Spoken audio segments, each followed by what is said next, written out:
Everyone, this is Mindy Egan, and welcome back to my channel. Today, I have a spooky, fun Halloween card to share with you today. I'm going to show you how I created this full front shaker card using some brand new products from Pretty Pink Posh.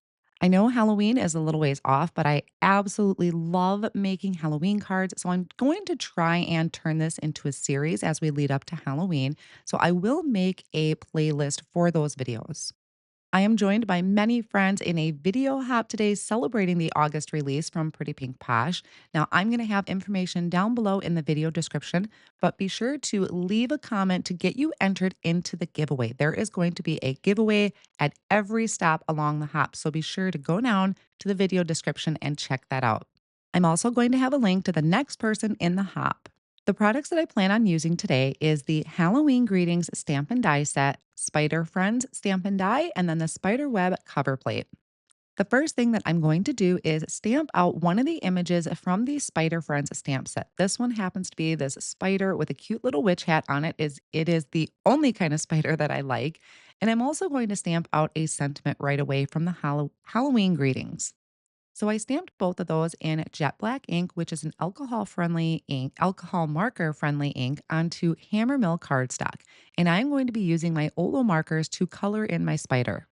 I will have my colors listed at the top of the screen for you for future reference. And I will also have a blog post so that if you want to go back and reference that, you can at any time. So the colors I'm using is BV 4.5, BV 4.4, and BV 4.2.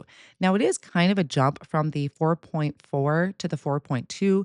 So what I did is I scribbled a little bit of the 4.4 onto my class work surface, and then I picked it up with the 4.2.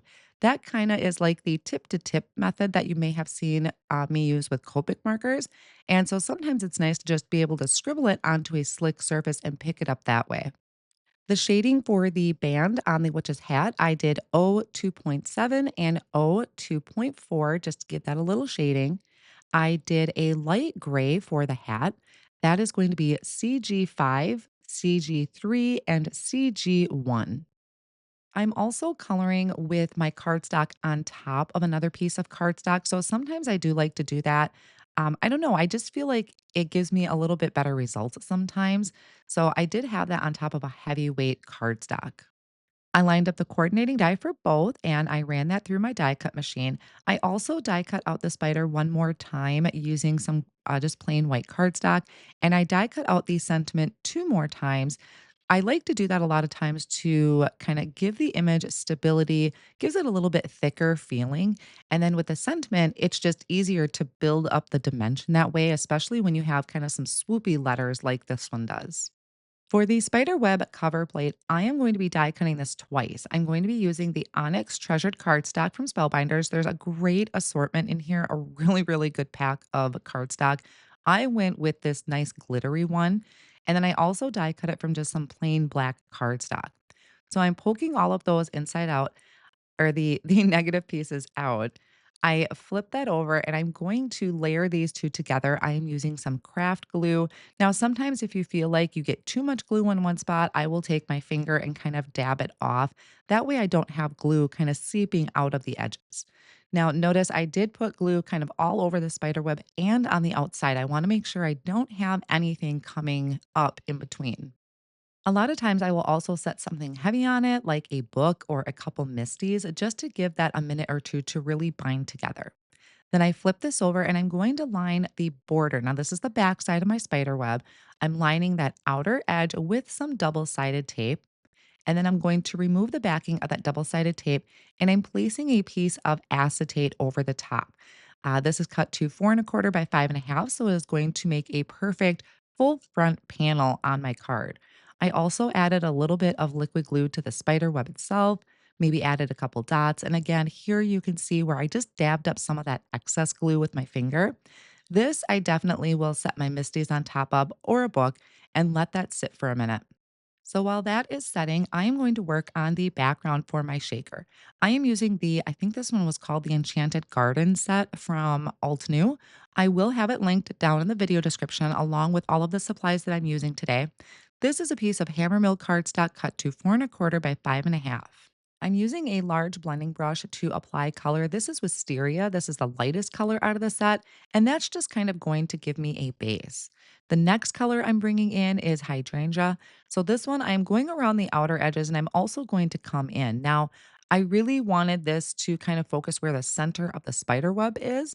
That I wanted that to be the lightest area, but the center of the spider web is not in the middle of the card. So you may need to bring your panel in once in a while just to kind of check to make sure your highlight area is matching up with that front panel. And then I'm going to finish it off with ultraviolet, again, coming around those outer edges, deepening that color. This is what's really going to pull your eye into the center or into the center of the spider web, which is where I plan on having my sentiment. So here I'll bring that panel in just to double check that everything is lining up, which it is. And now I'm going to add splatters because I just have to. I love any type of splatter, especially with Halloween cards. This I'm using the Antique Linen Distress Spritz. Now I'm going back to my shaker window. We need to create our well for our shaker bits.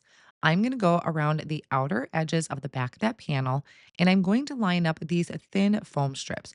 I want to use some of the clay shaker bits and I need a little bit more room for those.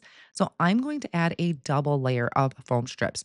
If you are just using shaker beads, you probably don't need this second layer, but I did need this to be just a little bit deeper to give me nice movement.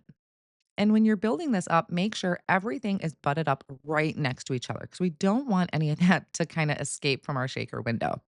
So this is the clay bits. This is the Halloween Friends mix. It is super pretty. The colors match my background. And then I also have the shaker beads. This is the Spellbound shaker beads. So it's got a mix of the purples and greens. Now I'm going to remove the backing of those foam strips. I'm going to make sure that my panel is facing in the right direction so that my highlight areas line up with each other. And then I'll flip that over and then press down to secure that in place. And that is giving me my full front shaker panel. Lots of really great movement there. Now I can bring in my sentiment, which is going to go in the center of the spider web, and then also my fun little spider there. Again, the only type of spider that I like. I'm adding both of these with a liquid glue. And again, I will place something heavy on it, like the Misty's, a book, or a clear acrylic block. This is a heavyweight crystal block. And I will set that on there, kind of clean up my area until that is secured in place. And now I have this really fun full front shaker panel with all of these fun Halloween bits in there and that cute little spider front on the front. Now, remember, this is part of a video hop. So I will have a link to the next person in the video hop linked down below in the video description. And please be sure to leave a comment to be entered into the giveaway. Thank you all so much for joining me today. I will have another video up for you very soon. But in the meantime, here is another video I think you may enjoy.